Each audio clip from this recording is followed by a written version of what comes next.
Good evening. Welcome to the Got Ancient Wisdom live stream, or book reading as it is at the moment, really. We're just reading a book. Yeah, the candle isn't alight because I couldn't get hold of fire. So we're going proper pre-human style tonight. We've got the thing that can be set alight, but we don't actually have the tool, the fire tool, to be able to light it with. So good evening, everyone in the chat. Trevon, Ralph, Hexam, The Only Way Out is in. Good evening. Anything good going on this week? The Cole Rittenhouse trial was pretty hilarious today. Just watching that before I came out.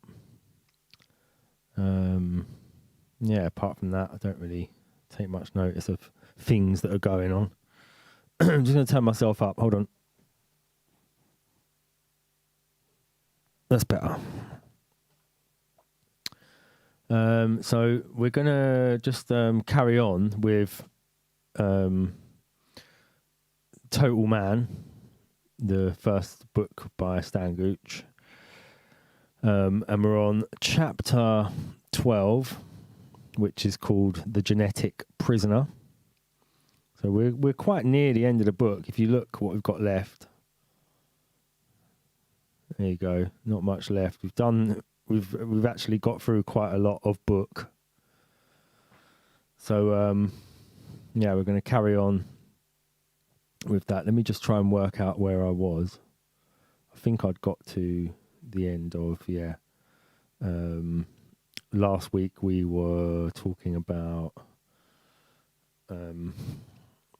the ethology and the instinctive actions and behaviors that animals have and humans, and how much of these still remain in us, and how much of our lives is made up of these rather than just made up of socialization or conditioning. I was watching the Brave New World TV series. I just finished watching that. And that is obviously partly based on George Orwell's Brave New World. I nearly said. It's based on Brave New World. But they've added some other bits in. They've added this a sort of something called Indra, which is a centralized computer where everyone wears like an eyepiece, and Indra can centralizes all information and sees what people see, and everyone can see what each other sees and all this stuff, so there's all this sort of fake telepathy stuff going on. But otherwise it's Brave New World, sort of, anyway. So the savage comes to Brave New World and just turns the place on its head. But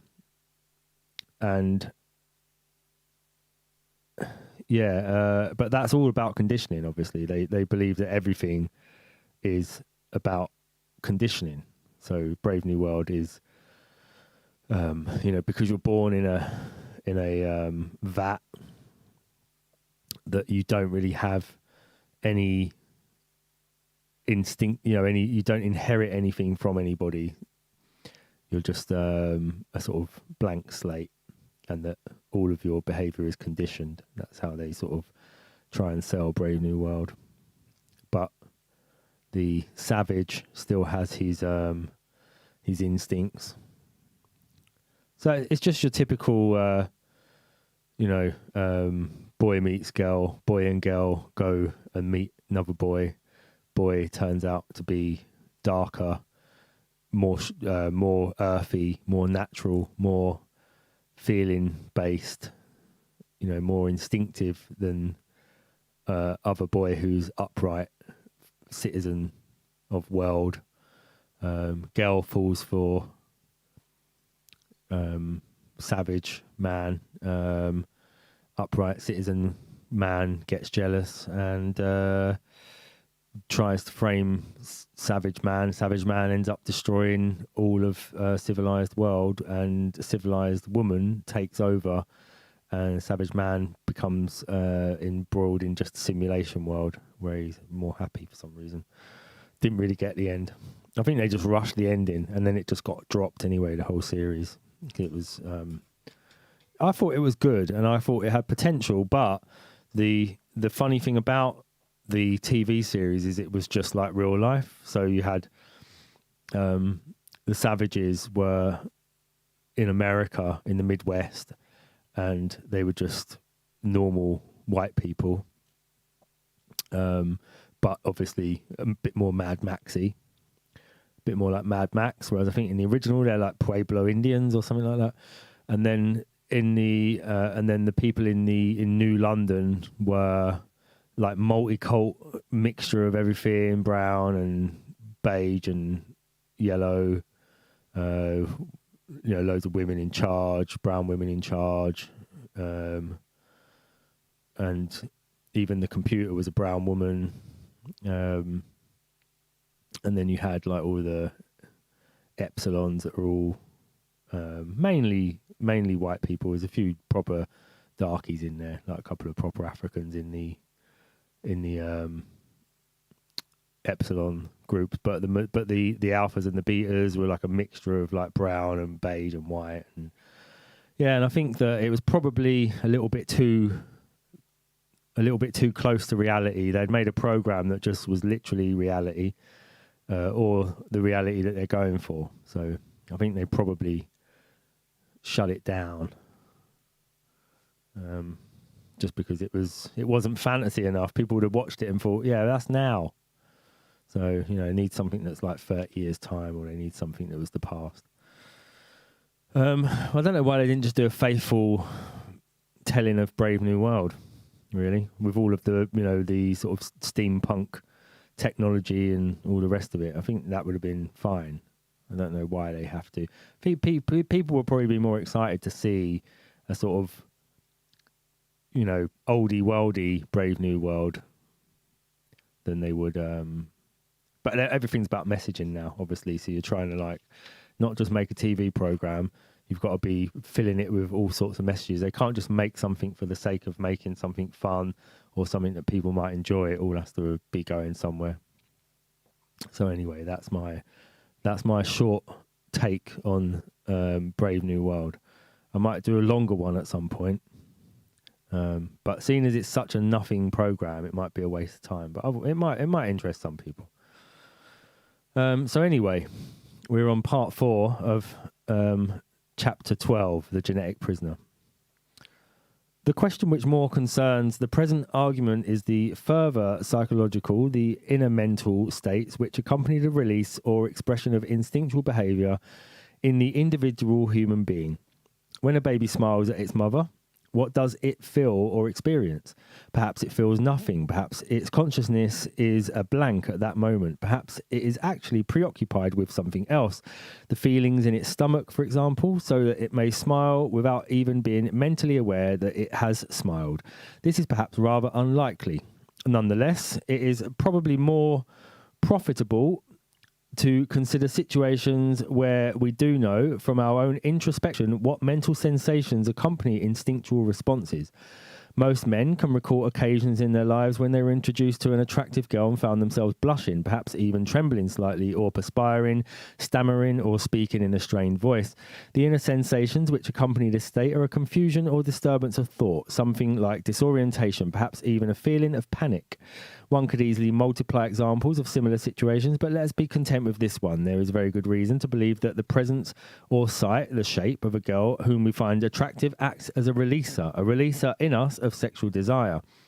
Various, quite understandable circumstances, however, frequently block the free expression of the response which the girl, often unintentionally, is calling forth or trying to call forth. The fact that some cognitive task is in hand, say an oral examination in French, or the influence of social conditioning, which has taught us that one may not indulge one's sexual feelings indiscriminately, or a specific taboo, such as the fact that she is someone else's wife, or of course some counter instinct. It would seem that whenever an instinctive response is blocked in the way just described, and for whatever reason, the resulting state of mind is unpleasant, ranging from mildly to extremely unpleasant. Conversely, allowing the response to occur results in a pleasant psychological state, ranging from mildly to extremely pleasant. With regard to animal psychology, as we saw earlier, when a male stickleback is confronted with a red object, normally the red flanks of a rival, his attack response is evoked. When he is confronted with the swollen and not red belly of a female, the courting response is released. If, however, the experimenter introduces a model of a swollen female painted red, the male stickleback is unable to follow any course of action. He demonstrates a condition of extreme confusion, torn as he is between equal but incompatible urges. In this example, the block to the instinctive response happens to be another instinctive response. Such really quite desperate confusion can be readily induced in a variety of organisms.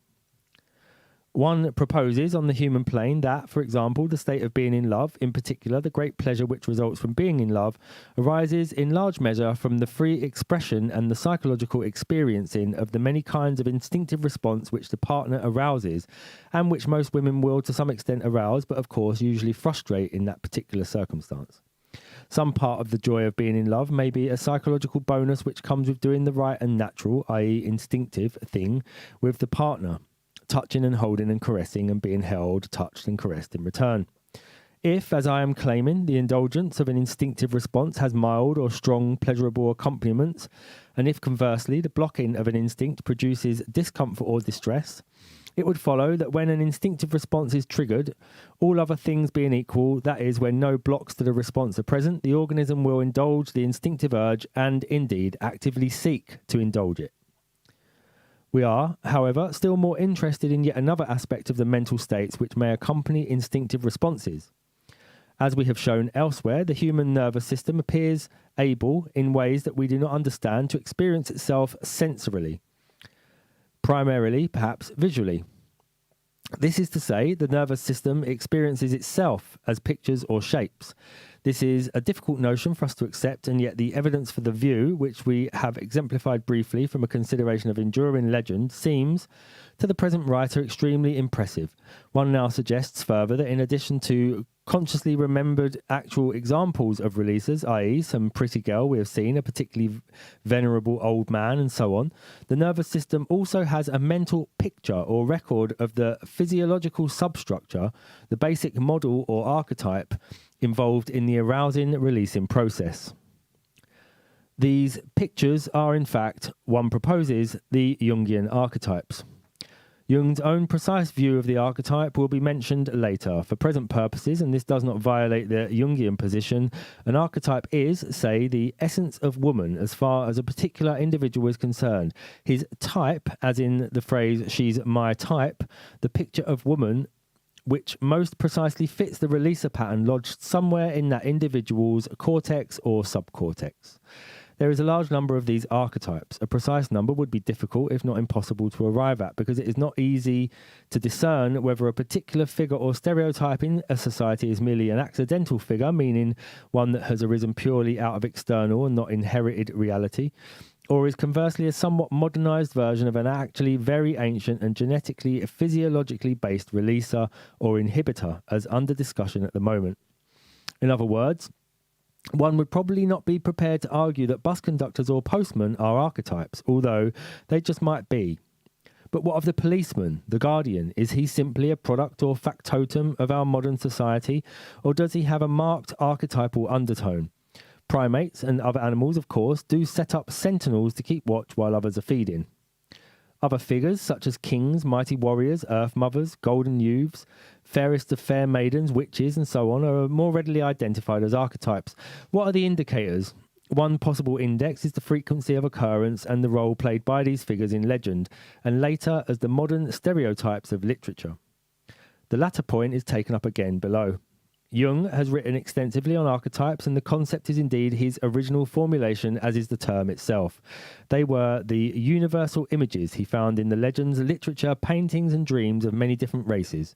While gratefully adopting the term and much that goes with it, my own views on the archetype are not wholly concordant with those of Jung. The notion of the archetype is also linked to Jung's much misunderstood idea of the collective unconscious. His proposal, however, is simply that certain structures and predispositions of the unconscious are common to all of us. In other words, that there is an inherited, species-specific genetic basis to some or all unconscious, and in the end, conscious content. One could as easily speak, for example, of the collective arm, meaning the basic pattern of bone and muscle which all human arms share in common. Archetype is to be taken here to refer principally to the mental image of a releaser. This image is idealized in the sense that it will be the closest approximation possible to the suggestion of the physiological infrastructure. One says closest possible to that infrastructure with some reservation, however, for undoubtedly these figures are affected to an unstatable extent by learning and experience and by the models available in the outside world. Jung certainly held this view. Reality, however, is probably as much modified by the predisposition as the predisposition by reality. This is to say, in part, that while one may invest a man, say Adolf Hitler, with godlike or king-like qualities, that is, while he may act as a releaser for this response in oneself, he need neither have too much of these qualities in the first place or himself change to any great degree in that direction as a result of the perception. One may perhaps be surprised at the notion that such perception, flattering or derogatory, can affect the perceived person at all in reality. Yet it does. Our viewing of him as, e.g., a king appears to release what one might call a king-like response from him, and aside even from any attempt to act the part consciously. This notion helps in understanding why a man on taking office may genuinely change. So apparently Thomas à Becket, when made Archbishop of Canterbury. Thus too, perhaps the change in the rebel or outsider once he is accepted by the establishment, or the dog given a bad name, or the corruption which allegedly comes from power, and so on. A table was presented in Chapter 2, Table 1, showing what in fact are certain of the archetypes which exist for the personality at various stages. The table is repeated here, Table 11, to enable comparison to be easily made with Table 12, which follows. Let me just find Table 11.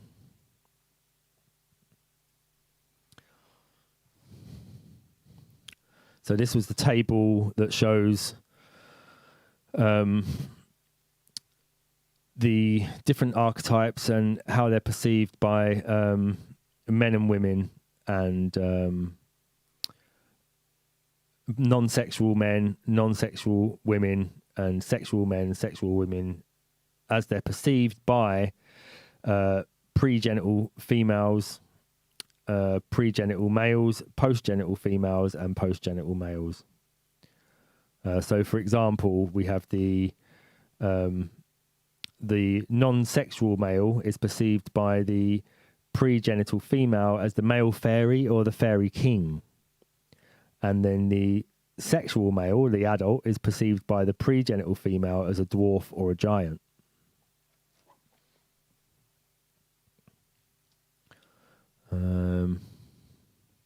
So there's a good bit of detox and chat and that going on in the chat, in the actual chat.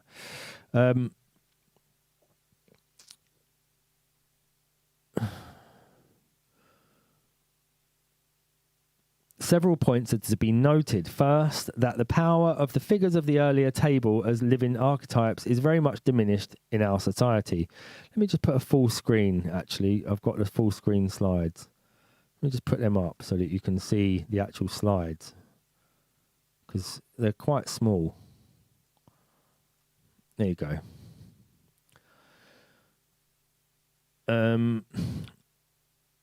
several points are to be noted. First, that the power of the figures of the earlier table as living archetypes is very much diminished in our society. They are, in a sense, historical figures, evolutionary figures, which we at one time lived out, that is, experienced with immediacy, and which certainly we live out again as youngsters in the course of growing up. The decay of the idea of monarchy, even in Britain, or of the importance of being a virgin, for example, are partly attributable to the development of the average personality beyond this point. These symbolic figures, however, in a certain sense, live on in legend, and to lesser extent in story. The current living descendants of these earlier archetypes of Table 11, their ranks now thinned, are holding out temporarily in certain kinds of literature, in failing social institutions and fictions of various kinds. They are the literary stereotypes of the formula novel or screenplay, and the social stereotypes of gossip and prejudice. They are also enjoying a vogue as the social roles of sociology. By virtue of the fact that these archetypes are in the process of breaking up, one cannot expect, in particular the second table, Table 12, to be easily completed. So, where's Table 12? That's it. The table is not intended to exhaust the possibilities. As with fossil skeletons, enough survives to give one the idea. One could say that as these figures emerge into, or put rather differently, are left behind by modern consciousness, their glorious trappings fade and fall away until in the light of present reality their threadbare quality is seen. Certainly they have lost most of their magical, compelling attributes. They appear in evolutionary terms to be in the process of vanishing completely. Using another frame of reference, one can say that the human nervous system as a whole appears to be evolving beyond these methods of regulating life and society, which nature has hitherto used on a fairly large scale. Quite how these behaviours are currently being bred out in genetic or evolutionary terms is not at all easy to say. The rapid weakening of the releases or archetypes shown in the two tables in recent years, let alone in recent centuries, is, to repeat this, almost certainly the result of drastically reduced reinforcement at the conditioning level. The real power of these archetypes may have decayed even thousands of years ago. On the other hand, one must not forget that many of these responses were likewise acquired within fairly recent evolutionary time, since, in fact, the advent of Homo sapiens as a species. 5. Two matters generally allied to the foregoing, the army and the nature of armies, and women's fashion, deserve mention. One has a good many reasons for attributing an instinctual basis to these areas of human behaviour. One may, I suggest, always suspect such a basis whenever and wherever ritual or display plays a central role, particularly where one finds similar practices widespread amongst the varieties of man. So perhaps Wordsworth's "And by the vision splendid is on his way attended, at length the man perceives it die away, and fades into the light of common day." That's from Imitations of Immortality by Wordsworth. When initially considering these two phenomena... hang on, I read that out in the wrong place. Sorry, that was from earlier on. That was from about the instincts losing their attributes. When initially considering these two phenomena, I was anxious to associate military organisations, and in particular the structures of military organisations, with the ego and System A, and equally concerned to associate women's involvement in display and dressing up with the self. But in another sense, the second also has links with the ego. There are two principal difficulties. The first is the establishment of a reasonable distinction between uniform on the one side and fashion on the other. For at first sight, the two would appear to have more common elements than differences. The second lies in accommodating what one establishes en route in our model of the personality. Taking the second point first, but without wishing to go into the many difficulties involved, one's conclusion is that the structure of the female ego differs from that of the male ego, that the female ego is much nearer to the self. that the female personality is more nearly one and not two. One can best say, perhaps, that the division in the female between self and ego is less marked. Whatever else, it would seem, in short, that while the archetypes of the ego are located within the cerebral cortex, the archetypes of the self, if we may now introduce that distinction, are probably located outside the cerebrum in the sub- or extracortical centres. This might almost seem a piece of expediency, a sleight of hand to accommodate the phenomena we're about to discuss, but for two factors. In the first place, we can distinguish very adequately between fashion and uniform, as will be seen in our now standard terms, without reference of any kind of physiology.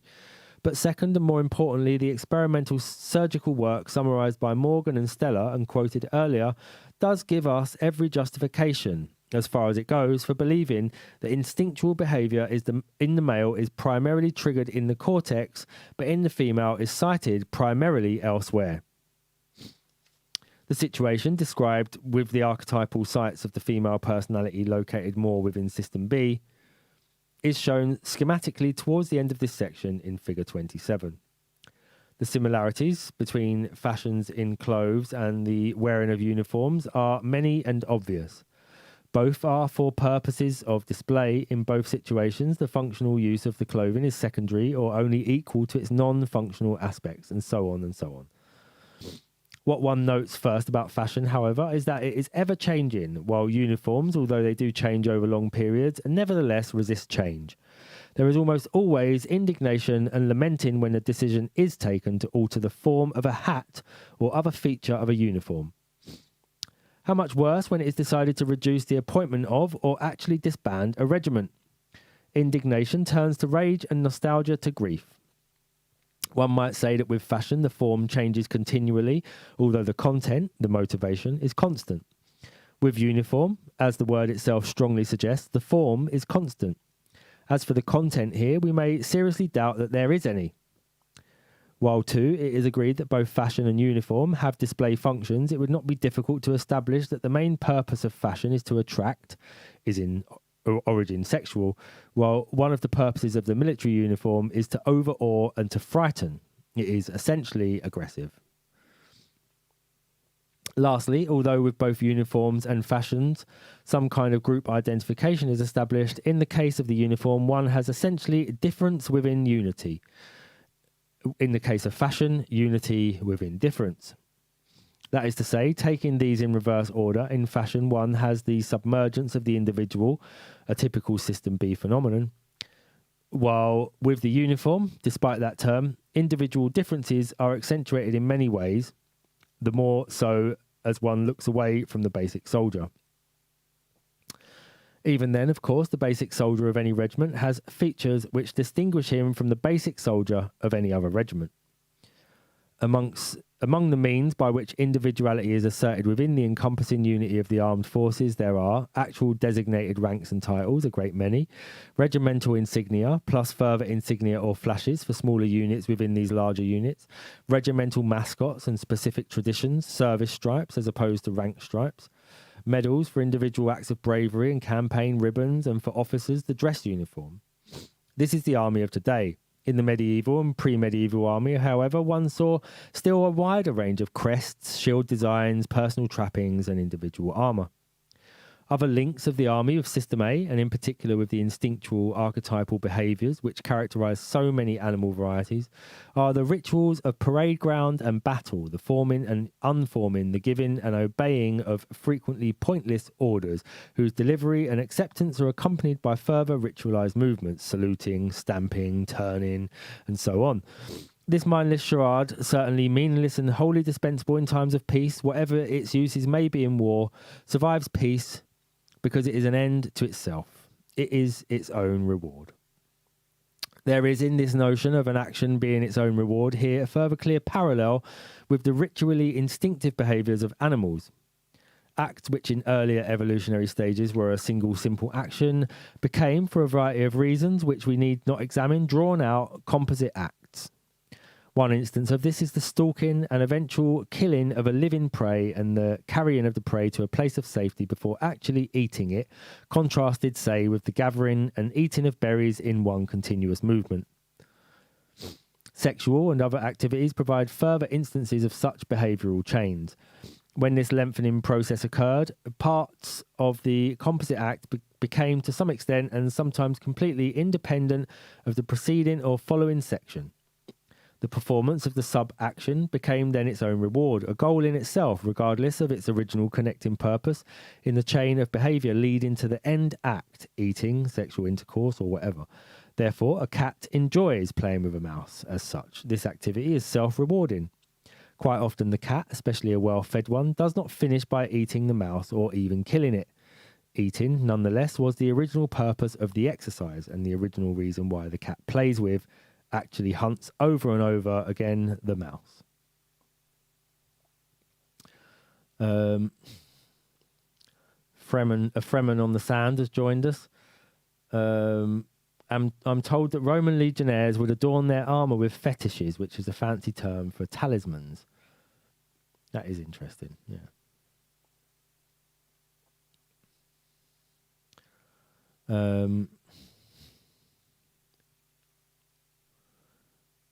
Where did I get to? The parallels between the behaviour of the playing cat and the drill and manoeuvring of the armed forces are difficult to ignore. In both cases, the end act has been, at least to some extent, lost sight of. Armies, although they do get a little restless at not being allowed to kill something occasionally, seem in large measure content with parading, manoeuvring, getting ready over and over again for a non-existent battle, e.g.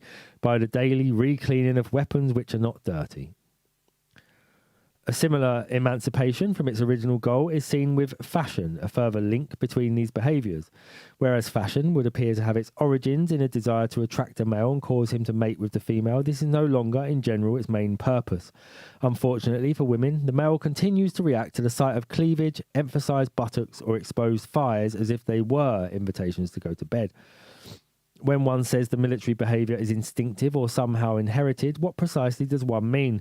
Clearly, one is not referring to the detailed form of actual actions, e.g. the coming to attention with a stamp of the foot, or dressing by the right of the groups, or dressing by the right in groups, nor is one suggesting that these were ever, as such, movements made by primitive man. While certainly a few of the actual forms, bowing the head perhaps, might once have been instinctive signals such as we see in animals, it is nevertheless obvious that the vast majority of the outward forms and rituals of the army at present have been, on whatever basis, very largely invented. It is, then, the urge towards a ritual, the urge towards a hierarchy or pecking order, the urge towards giving and obeying orders. This is the inherited component. As suggested earlier, as long as no particular objection to them exists, such residual instinctive urges will be given expression, and this expression will give varying degrees of satisfaction or pleasure to the expressor. To conclude, Figure 26 offers a schematic representation of the male and female personalities. Just get it up.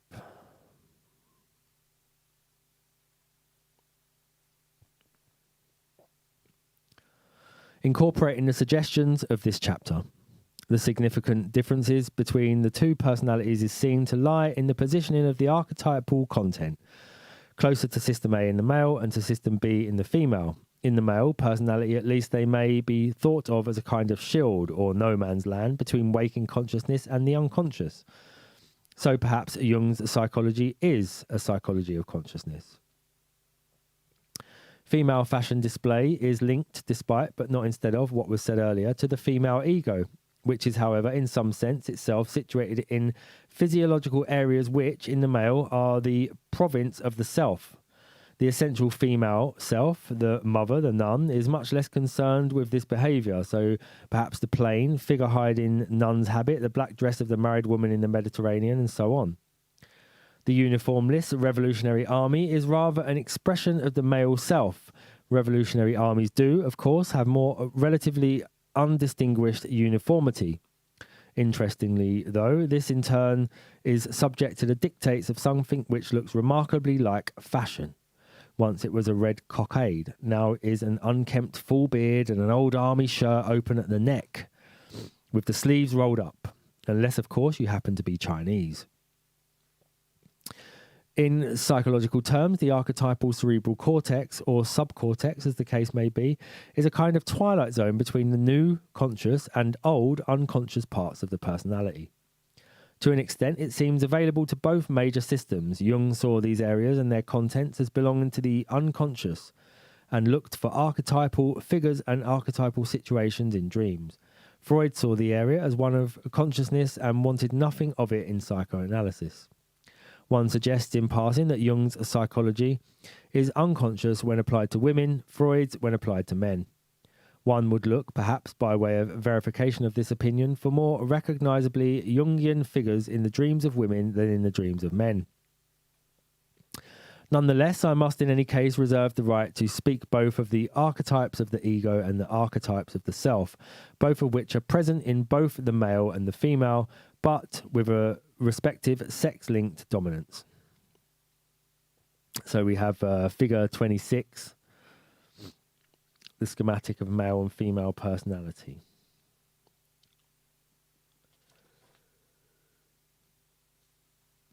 Part 6.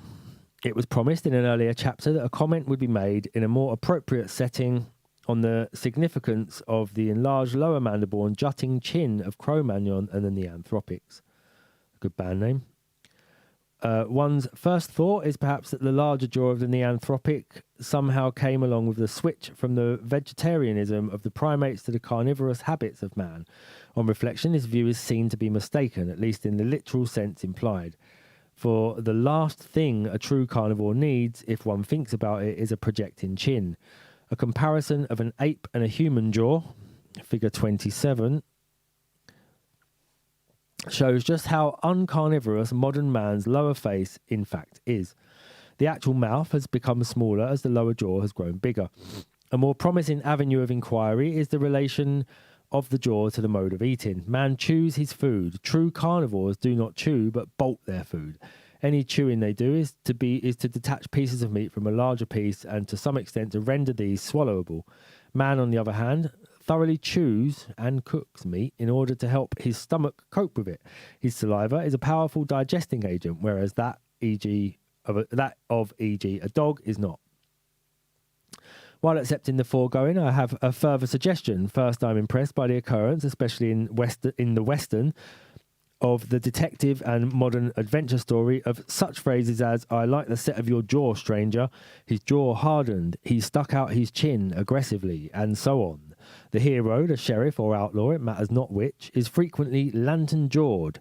Out of that general context, we find in common use such phrases as "keep your chin up," or "I can hold my head high," a place where a man can hold his head up, and so on, which effectively refer to a similar process. Then, on the other side, amongst our most contemptible terms of reference character-wise are chinless and weak-chinned.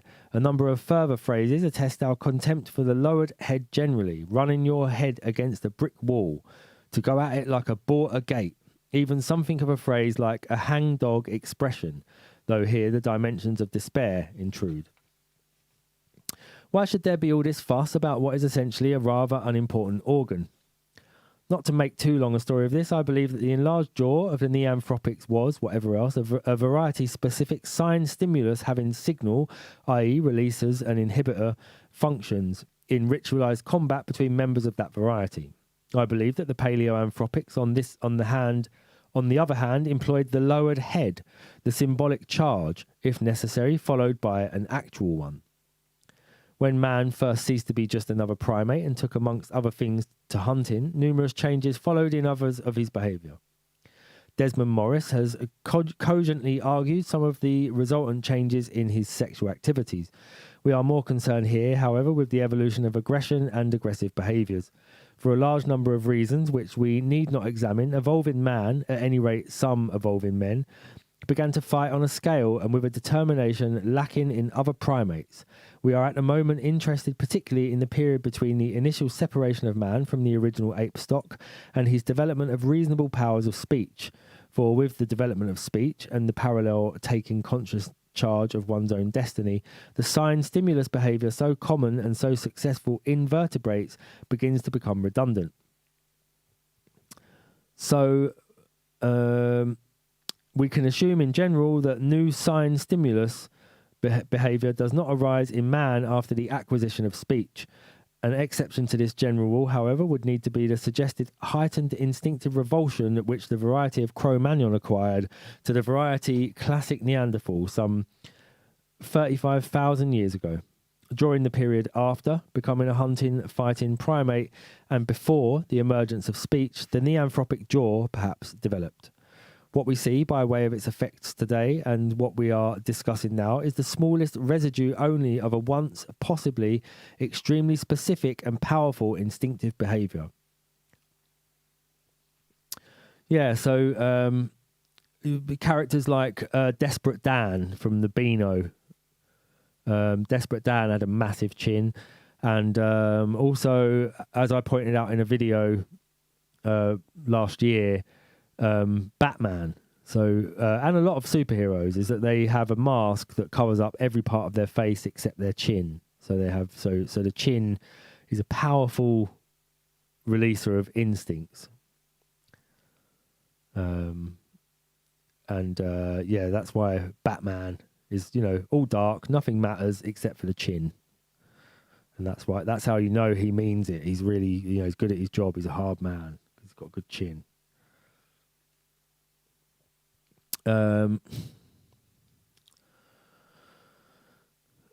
Of course, throughout this section, one is merely guessing, although not wholly without justification.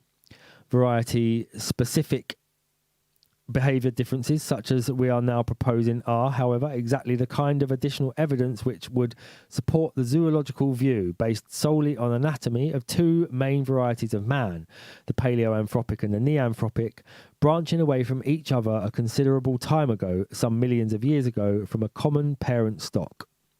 Let us at this point resort to fancy and imagine the following complaint on the part of the neanthropic to another, probably before the evolution of speech, concerning paleoanthropics. The tone and vocabulary of this hypothetical complaint deliberately reflects the picture of, say, a public schoolboy describing a fight with the son of a docker, or any youngster from such underprivileged background. In this actual situation, one sees perhaps the very palest reflection of a once rather precise clash involving the instinctive combat rituals of two different varieties of sapient. I had a set to with one of those paleoanthropic chaps the other day. Everything they say about them is true. They haven't the slightest notion of fairness or decency. I was going to let this particular chap off because he lowered his head, you see. But do you know what the treacherous blighter did? He ran at me just as I was turning away and gave an almighty butt in the ribs with his head. Almost had the better of me for a moment. Of course, I gave him a damn good thrashing. It's the only language that sort understands. And what happened last week? One of them bit me. Look, nearly took a great lump out of my arm. I tell you, they're bloody well subhuman. This, of course, proves nothing whatsoever. Nevertheless, there are useful points. Neanderthal behaviour is here described by the fictitious Cro-Magnon as treacherous. We, as neanthropics and System A dominants, would in general agree with that description. From the Neanderthal point of view, of course, Cro-Magnon's behaviour was equally treacherous, but Neanderthal's case is not heard. Cro-Magnon's point of view survives because it resides within us. Yet, if one examines the facts on a non-partisan basis, in what logical sense can it be said to be right to punch someone with your fist, but wrong to bite him in the ear? How is it all right to run your enemy through with cold steel? The word cold is interesting, but impermissible to gnaw through his jugular vein with your teeth.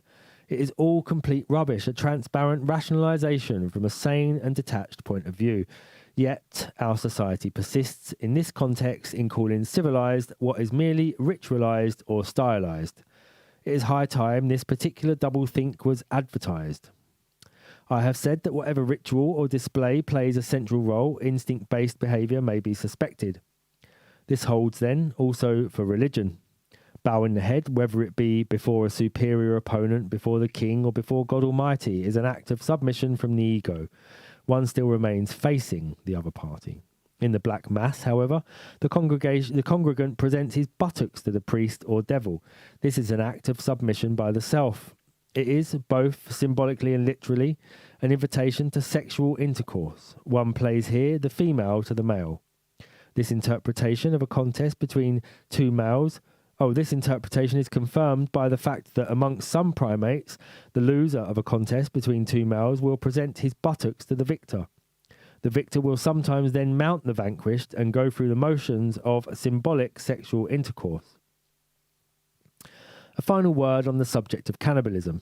One is indebted to whoever it was who first made the suggestion that the Catholic Mass is an act of symbolic cannibalism.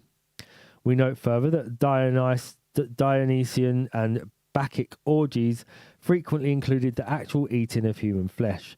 Witches are said to eat children, as also are giants. Can we doubt, then, that these are residues of a formerly common paleoanthropic practice, whatever its meaning? This concludes the review of the contribution of the ethologist to the general notions of this book.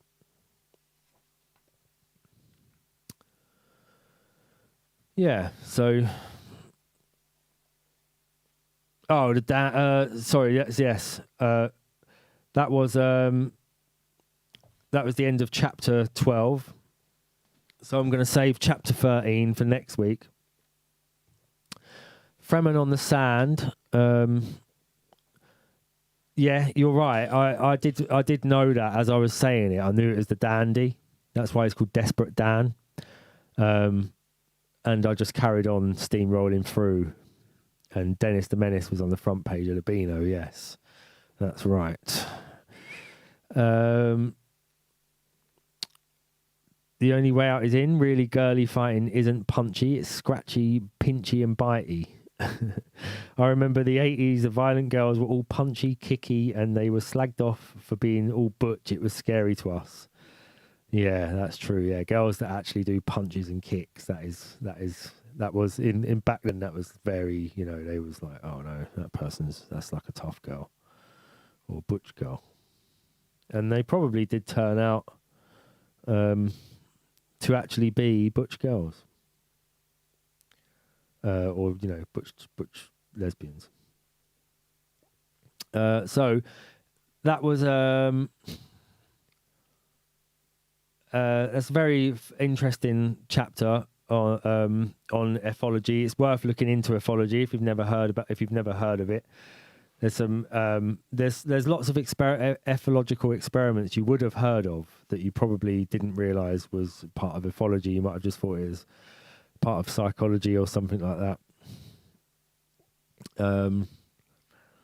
Trevor Wright, what did you think of modern movies?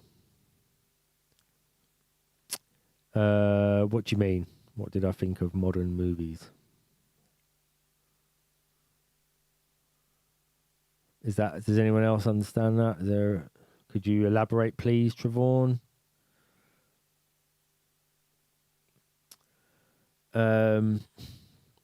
Yeah, but it's a very interesting subject all on its own. And it probably falls into sort of psychology, I guess. I don't know. Because as Stan's saying, is that a lot of these, it ties in with archetypes and instincts. And so if you're interested in, possible origins of behavior that are genetically hardwired or whatever, then ethology is a really good place to start. And it's pretty, all the big ethologists, the big guys, Germans, and Konrad Lorenz was a card carrying German in the 1930s, and his work's particularly good. But again, you could probably find some really nasty hit pieces on Konrad Lorenz because of his past. But he was a good guy. Yeah. So what Trevor was asking, what do you think of modern movies like Dune?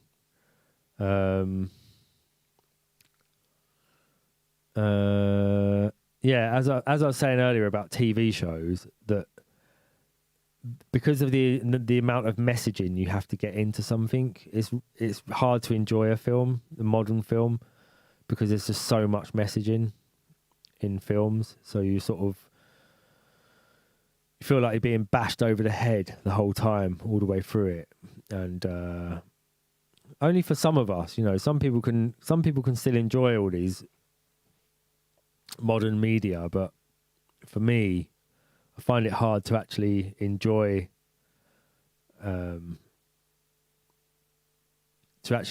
modern films or modern TV shows. And then there's also like the tropes have become really heavy-handed. So there's always loads of tropes now in every film, and also just recurring themes, like everyone's related. You know, so you watch one film and then you think, oh, that's, and you know, sort of, it's like taken from Star Wars, I guess. You watch one film and you enjoy that film. You watch the second part of it, and then it starts becoming everyone's related in the story. So the villain is somehow, isn't this happening with James Bond at the moment? Aren't they doing something where the villain is Christopher, what's his name, the German guy, is going to be James Bond's brother or something like that? And that's because everybody who makes the films is related. So because they have such close relations with each other, they then make films where everyone's related. And that seems to them like a good twist. Oh, and then it turns out it's his brother. You know, but it's actually just really, really bad. It's just really bad filmmaking.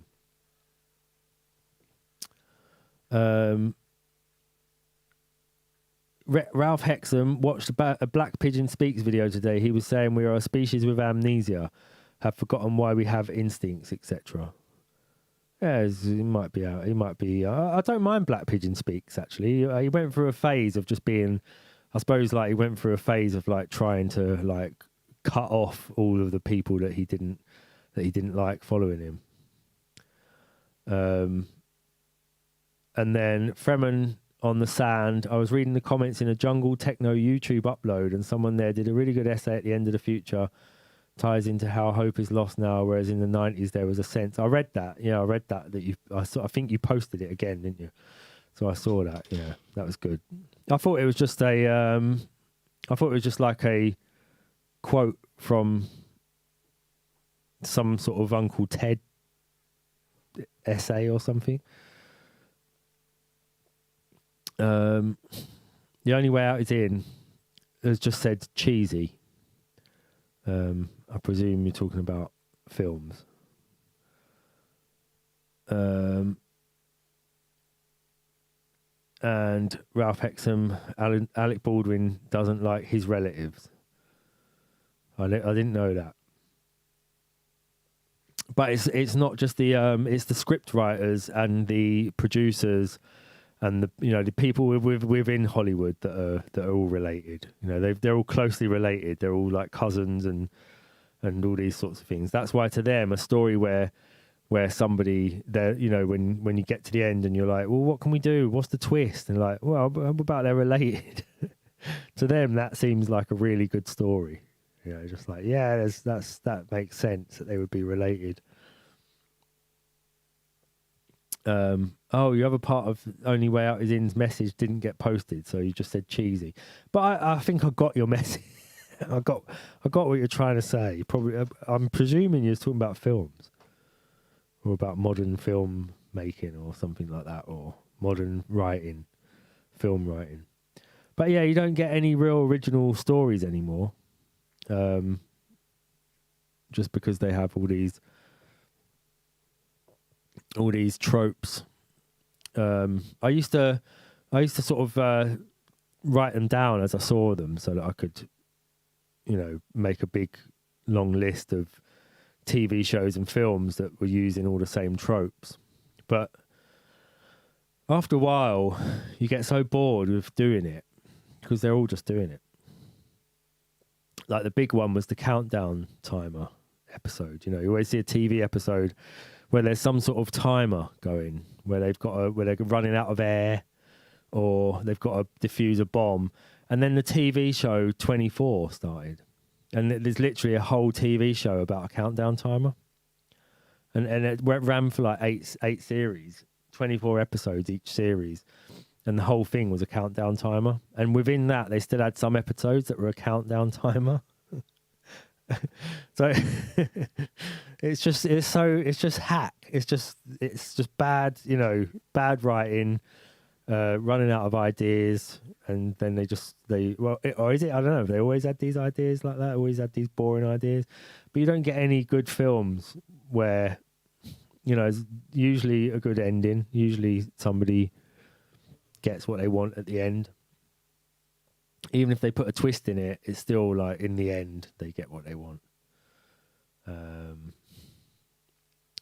Yeah. Ralph Hexam says we hit a brick wall around 2005. Since then, no new genres in films, music, and fashion, etc. I think technology played a big part in all of these things. So with music, particularly from like the mid-90s onwards, because everyone started using computers to make music, they were using all the same equipment. The processes were the same. So people perfected how you recorded drums. There was no experimentation in recording drums anymore. People stopped recording live, so they started recording everything, multi-tracking everything, and then overdubbing stuff, and then editing stuff, and making it like just quantizing everything to within an inch of its life. And from the sort of like mid-90s onwards, music sounds generic, and people say, oh yeah, but it's that's just what it's like when older people think that young people's music all sounds the same, but it's not that at all. It does all sound the same. And I know people that make the music in the industry, and that's pretty much what they get told to do, is like, can you make it just sound like other people's stuff? I've had people come to me for music and ask for, can you just do it exactly the same as this? Or they give you a reference, and the reference is always someone else's music. They don't want anything original anymore. People just want something that sounds like something else that they know. And I think it's the same with film, digital camera processing is, everyone puts it through the same processes. You could watch like a year's worth of like grading videos on YouTube of how to grade your stuff in DaVinci or grade your stuff in Premiere Pro. Everyone's using exactly the same equipment, same colors. You get trends in colors, so you get suddenly everyone's using like a sort of yellowy look on the film, where everyone's using like a green grade on it, where everyone's using a blue grade, or light flares. You just get all these trends that come up, and everyone buys the same plug-in packages. Yeah, and you can see that it just becomes really generic. So there's no originality or creativity in any of these things anymore. And fashion is just the fashion is a game of avoiding fashion becomes so bad because of the fast fashions, so nothing is built to last anymore.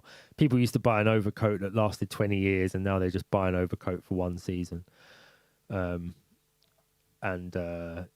that's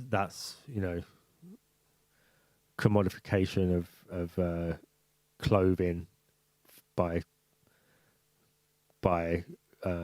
capitalism. I guess that's what it is.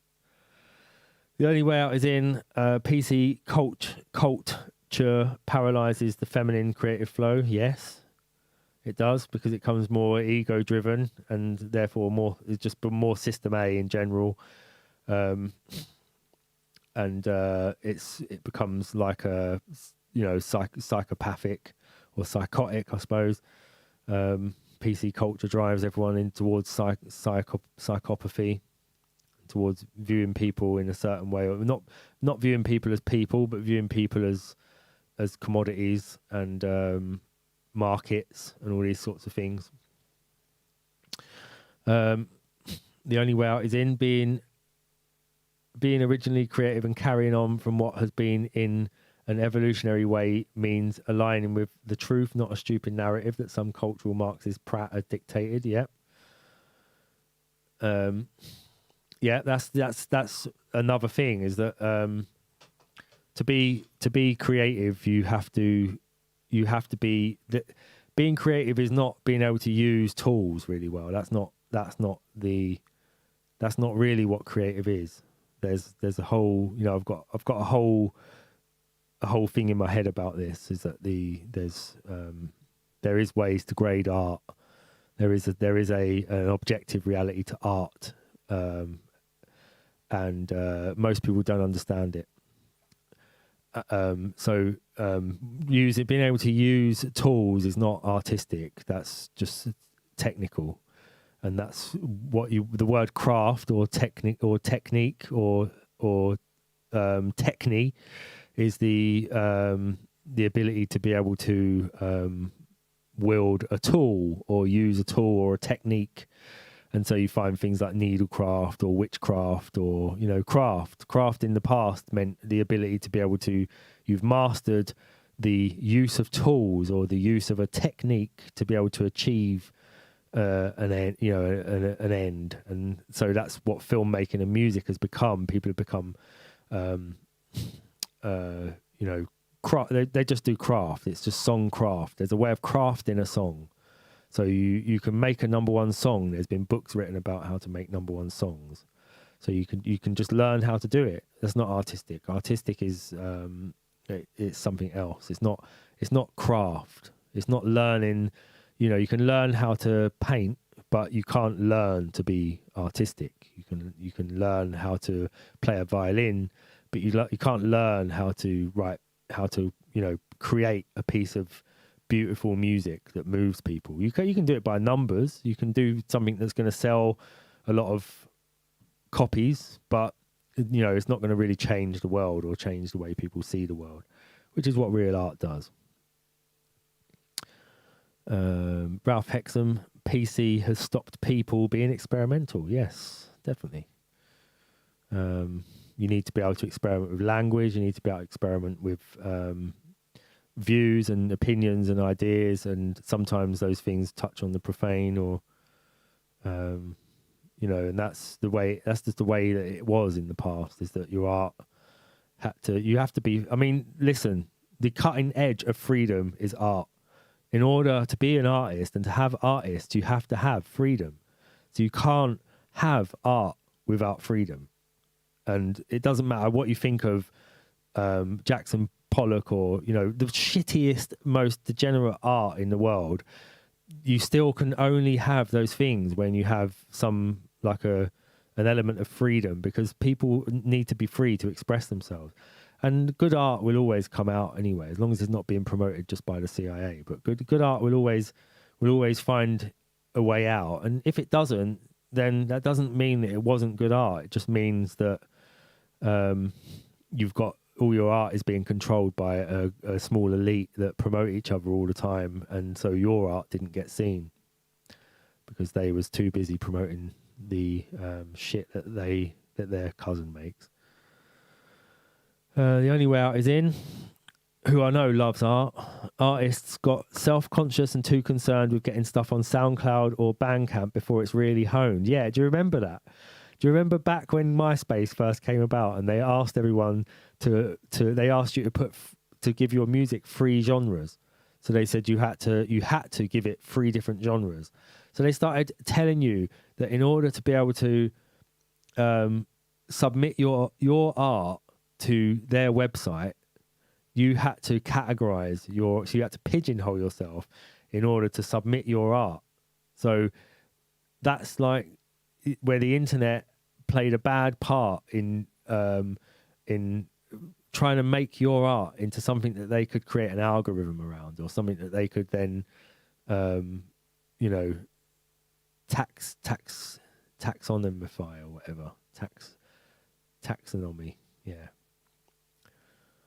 And without the likes and plays, the algorithms didn't get you to people's timelines, so it's a self-destructive cycle. Yes, I didn't read your bit just then, but yeah, that's what I was just saying. And Ralph Hexham, Pollock was funded by Glowies. Yes, I know. A lot of crap art was funded by Glowies, and if it's not funded by Glowies, it's funded by global elites. How else does a woman doing an untidy bed get itself a prize, or a person filling up a house with concrete? Turner would be turning in his grave if he could see what they'd used his name to promote.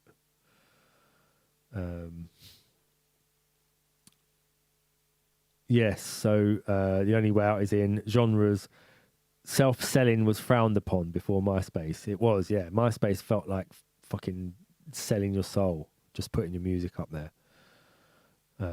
Yeah. Right, so anyway, we're 10 minutes late to finish, so I'm going to wrap up now. Thanks, everyone, for coming along and chatting and all that. And I'll see you next week for chapter... What are we on? Chapter 13? Chapter 13, The Psychotic Society, next week. So thank you, everybody. Only way out is in Ralph Hexham, Fremen, Trevorn, and anyone else tuned in. Okay.